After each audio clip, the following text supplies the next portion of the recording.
நாமக்கல் மாவட்டம் ராசிபுரத்தில் ஏடிஎம்மில் பணம் எடுக்க சென்ற ஓய்வு பெற்ற பெண் அரசு அலுவலரான மனோரஞ்சிதம் என்பவருக்கு பணம் எடுக்க உதவுவதாக கூறி அவரது ஏடிஎம் அட்டையை பெற்று வேறு அட்டையை கொடுத்த மர்ம ஆசாமி மனோரஞ்சிதத்தின் கணக்கில் இருந்து 30,000 ரூபாயை திருடி உள்ளார்.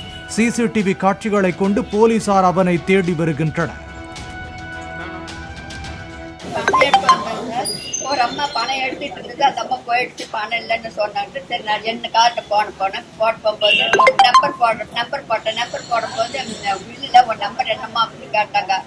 பின் நம்பர் பணம் இல்லை, அந்த பில் போய் பார்க்குறேன்னு சொல்லிட்டு சிசிடிவி கேமராவில் பார்க்கும்போது என்ன கார்டு ரோப்பில் போட்டுட்டு அவங்க அதை எடுத்துட்டு இருக்காங்க.